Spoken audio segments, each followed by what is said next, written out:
जो यह 3 दिवसीय कार्यक्रम देखे गए हैं। आप चारों तरफ एक पार्किंग से लेकर के यहाँ जो व्यवस्था है पंडाल की, हर जगह जो है जन सैलाब जो उमड़ा है संत रामपाल जी महाराज जी के आश्रम में। यह मध्य प्रदेश बैतूल भारत का यह आश्रम है। विशाल भंडारे में काफ़ी लोग आए हैं।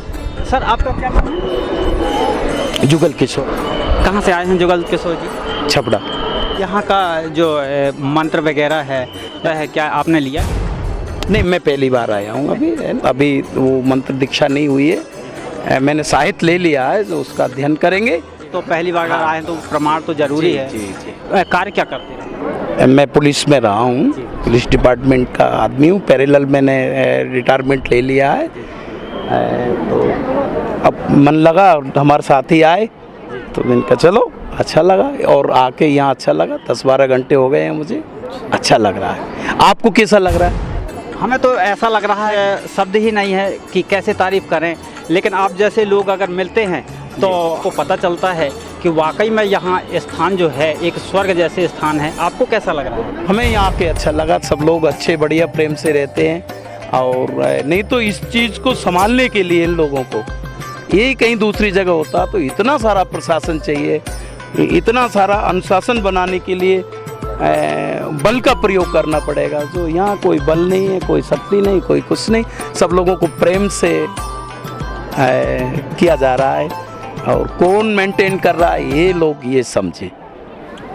अच्छा लग रहा है कुल मिला के। ये लोग कुछ लेख के अनुसार चलते हैं और अगर बात करो तो अड़ जाते हैं और प्रमाण देते हैं। तो कहाँ तक आपने कुछ सुना है क्या इनके? नहीं, वो सब गीता की बात करते हैं। गीता के अलावा इससे बाहर कोई ज्ञान नहीं है। और तत्व की बात है तो वास्तव में गीता एक प्रैक्टिकली साइंसिकल ज्ञान है। तो आपने गीता का अध्ययन कुछ तो किया होगा पहले? नहीं, हाँ, गीता हमें पढ़ाया जाता है इसमें तो सर्वधर्मी पढ़ाया जाता है। जब हमने सर्विस की तो इससे पहले सब कुछ बताया गया कि भाई ऐसा तो नहीं है कि आप किसी के पक्षधर हो जाएं। जो प्रशासनिक अधिकारी होता है वो निष्पक्ष रहता है। भाई भाईचारे का धर्म होना चाहिए। सबसे बड़ा मानव धर्म है, मानव सेवा, वो यहाँ चल ही रहा है। लोगों में कुछ भ्रांतियाँ रहती हैं, लेकिन क्या आपने जाना है कि गीता का ज्ञान किसने दिया? श्री भगवान ने। वो भगवान का नाम क्या है? भगवान का नाम तो क्या होता है, उसका नाम तो आपके अनुसार कुछ भी रख लो, जो जिससे लगा जैसा नाम रख लिया, जबकि उसका कोई नाम नहीं होता है ना।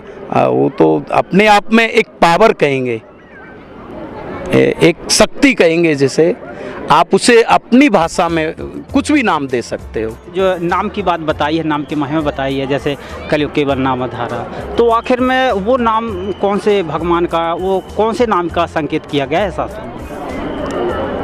नाम तो देखो, सर्वोपरि नाम तो ओम है। ओम में अ, ओ और मैं।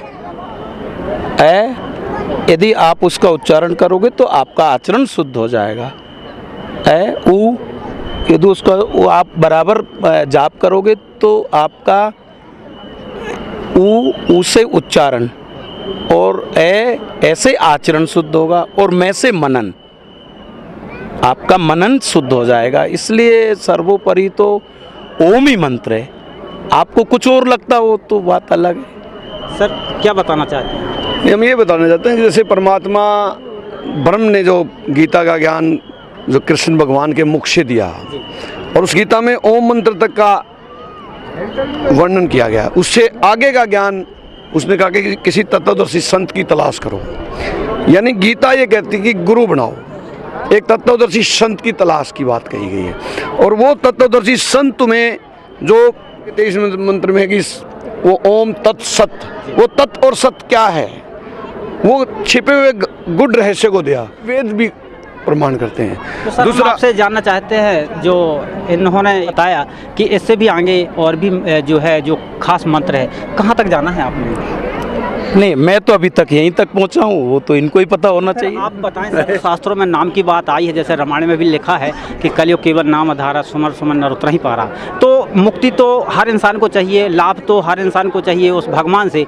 तो वो कौन सा भगवान है और कौन से नाम की महिमा बताई है जो शास्त्रों में? सतगुरु संत रामपाल जी महाराज ने बताई है। उन्होंने बताया वेद वेद से आगे जो सूक्ष्म वेद का ज्ञान है, और जिसमें वेदों में भी कबीर को परमात्मा लिखा है। 40 नंबर अध्याय का 15वां नंबर मंत्र भी ये बात कहता है, और भी बहुत सारे प्रमाण हैं वेदों में। और ऐसे ही गीता भी ओम मंत्र से आगे के 2 मंत्र के बारे में इशारा करती है। पहले तो 32वें नंबर मंत्र में कहता है 4 नंबर अध्याय के कि वो परमात्मा खुद आगे अपनी वाणियों के द्वारा वो सूक्ष्म वेद के बारे में 4 वेद से अगला ज्ञान बताएगा। और फिर 4 नंबर अध्याय का 34वां नंबर मंत्र ये कहता है कि हे अर्जुन, तुझे एक तत्वदर्शी संत की तलाश करनी पड़ेगी और वो तुझे आगे का ज्ञान देंगे, उपदेश देंगे। और इसी बात को आगे बढ़ाते हुए 15 नंबर अध्याय के 4 नंबर मंत्र में कहा कि जब अर्जुन तुझे वो तत्वदर्शी संत मिल जाए, उसके पश्चात उस परम पद परमेश्वर की खोज कर लेना जहाँ गए हुए पुरुष लौटकर इस संसार में नहीं आते, और जिसकी पूजा मैं भी करता हूँ।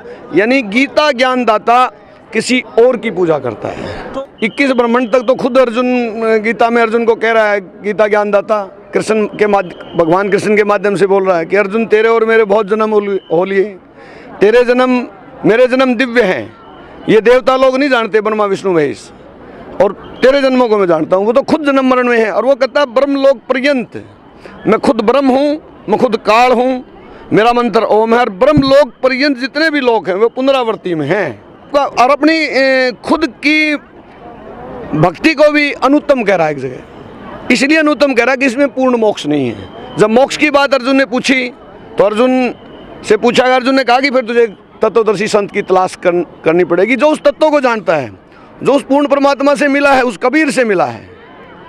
तो क्या आप संत रामपाल जी महाराज जी से नाम दीक्षा ले लिए है क्या? हाँ, परमात्मा की दया हुई 2005 में।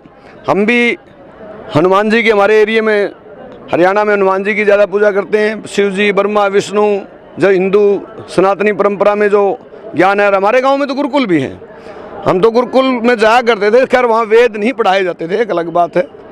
और सिर्फ सिंपल महर्षि दयानंद जी की सत्यार्थ प्रकाश तक हमें रोक दिया गया था। और जब परमात्मा ने सत्यार्थ प्रकाश को खोला तो उसमें तो ना सामाजिक ज्ञान था, ना आर्थिक था, ना धार्मिक था। एक पदाधिकारी जो पिछले थे और इन्होंने भी काफ़ी शास्त्र भी लिए हैं, तो आखिर इन शास्त्रों में क्या लेख लिखा है? देखो, आपको एक चीज़ बताऊं बात, मेरे खुद के बड़े भाई भी IAS ऑफिसर हैं। अब वो अध्यात्म के मामले में पहली क्लास में हैं, अनपढ़ हैं। ये जो पढ़े लिखे नहीं हैं, संत रामपाल जी महाराज ने इनको गीता, वेद, सूक्ष्म वेद, कुरान, बाइबल सबका ज्ञान दिया है। और उस ज्ञान से बताया है कि सूक्ष्म वेद का ज्ञान क्यों बड़ा है, क्यों ये 2 आगे के मंत्र ओम से आगे के मंत्र हैं, ये सब समझाया है। क्यों ये मोक्ष के मंत्र हैं, और इन मंत्रों के द्वारा किन किन को मोक्ष मिला। क्या ये मंत्र गुरु नानक देव जी ने जपे, क्या ये गुरु जम्भेश्वर जी महाराज ने जपे, क्या ये दादू ने जपे, क्या नामदेव नाम के संत ने इन्हीं मंत्रों का जाप किया। इन्हीं मंत्रों को जाप करके वो मोक्ष प्राप्त किया उन्होंने। पहले वे भी ओम तक की पूजा करते थे। गुरु नानक देव जी खुद ओंकार तक की पूजा करते थे। उसके बाद गुरु नानक देव जी को जब कबीर परमात्मा मिलते हैं, फिर कहते हैं फाई सूरत मुल्की वेश, ए ठगवाना ठगी देश, खरा श्याणा पौतावार, ये धानक रूप रहा करतार, नानक नीच कहे विचार, ये धानक रूप रहा करतार। फिर तो गीत गाते हैं। मैं आपको एक बड़ी चीज़ बताना चाहता हूँ। आप इस पृथ्वी पे अगर वाणी किसी की है, किसी से भी पूछोगे आप, तो सब कहेंगे कबीर की वाणी है। और जब पूछोगे कि कितनी वाणी है, तो असंख्य है। जैसे हमारे एरिया में तिब्बत में रहे, जिसको गिना नहीं जा सकता, और उनकी एक भी वाणी अधूरी नहीं है। ना भगवान कृष्ण की वाणी है, ना राम की वाणियाँ हैं। उनकी स्तुतियाँ हैं कि उन्होंने ये किया, भगवान राम ने ये किया अपने टाइम में, भगवान। लेकिन वाणी पृथ्वी पर करीब कबीर परमात्मा के सिवाय किसकी नहीं है। और उस कबीर वाणी को इस पृथ्वी पर इस टाइम आप सभी चैनलों को खोल के देख लो, इंग्लिश, हिंदी, मराठी, जितने भी दुनिया के चैनल है, धार्मिक चैनल खोल के देख लो, सब कोई विष्णु पुराण, शिव पुराण, अपने अपने, कोई राम कथा, कोई देवी पुराण, इनको गा रहा है। कोई वेद और सूक्ष्म वेद की वाणियों को नहीं बता रहा है। सिर्फ और सिर्फ संत रामपाल महाराज उस कबीर परमात्मा की सूक्ष्म वेद की वाणियों को खोल रहे हैं। और आसान काम नहीं है। ये जितने भी जो आज गुरु हैं, उनसे एक शब्द खुलवा के दिखा दो कबीर परमात्मा का, और संत रामपाल ने इन शिष्यों के लिए एक पहली का कायदा बना दिया, फर्स्ट क्लास की किताब बना दी। आज इनसे पूछो तो धड़ाधड़ वाणियाँ खोल देते हैं।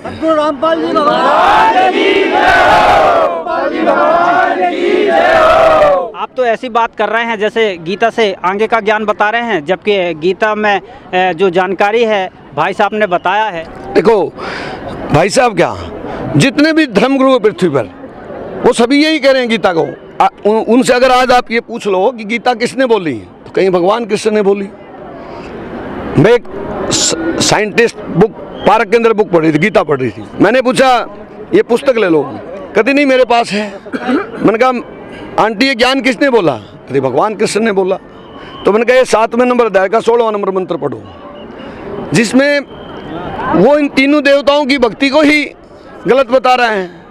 कहता असुर स्वभाव को धारण किए हुए मनुष्यों में नीच दूषित कर्म करने वाले मूढ़ लोग मेरी भी पूजा नहीं करते। अर्जुन इन 3 देवताओं की पूजा करते हैं, तमगुण सतगुण त्रिगुणी मेरी माया को पूज रहे हैं। तो वो खुद मन का पर भगवान कृष्ण ने बोली है, तो भगवान कृष्ण अपनी ही भक्ति को क्यों गलत बता रहा है? अगर गलत बता रहा तो हम उसकी पूजा क्यों करें? भगवान कृष्ण ने गीता नहीं बोली, उनके मुख से बोली गई। भगवान कृष्ण कोई काल थोड़े थे, वो तो इतनी पुण्य आत्मा थे। उनकी बांसुरी पे परमात्मा बताते हैं, पक्षी बैठ जाया करते हैं, गुरुजी बताते हैं उनकी पशु उनके प्यार करते हैं। जो इतना प्रेम किसी से पक्षी प्रेम पशु करते हो, वो जीव हत्या करवा सकता है, वो काल हो सकता है। बस यही हमारे धर्मगुरु नहीं समझ पाए, क्योंकि ये गीता तक का ज्ञान पड़ा था, वेदों को किसी ने नहीं खोला। सूक्ष्म वेद के बगैर अगर आप सूक्ष्म ज्ञान को 5वें वेद को नहीं खोलोगे, तब तक ये बात समझ में आ ही नहीं सकती। और तभी परमात्मा ने, गुरुदेव ने आगे सब वाणियाँ खोली और सूक्ष्म वेद में पड़ी हुई वाणियों को दिखाया, समझाया। और जिन महान संतों ने, चाहे वो नामदेव जी हो, चाहे गुरु नानक देव जी हो, चाहे वो हमारे एरिया में गुरु जम्बेश्वर जी महाराज हो, गरीबदास जी हो, दादू जी हो, परमात्मा बताते हैं, उनको वो ज्ञान प्राप्त हुआ और वो सतलोक जाके उन्होंने वहाँ का नज़ारा देखकर वो सतलोक भी गए हैं। सभी लोग चिल्ला रहे हैं कि मुक्ति पाना है, सतलोक जाना है, मोक्ष पाना है। तो आखिर सतलोक में होता क्या है जो वहाँ जाना चाहते हैं? नहीं, मोक्ष वहाँ से फिर जीव मरण बढ़ जाता है। और हम सभी आत्माएं कबीर परमात्मा की आत्माएं हैं। वहाँ से हम काल के साथ गलती से आ गए और अब मालिक कलयुग में उनको ज्ञान के माध्यम से ऊपर ले जाना चाहता है। राम अवतार दास। कहाँ से हैं? मैं हरियाणा से हूँ। चलिए, आप लोगों से मिलकर जो है काफ़ी जानकारी लगी। नमस्कार। सत्साई।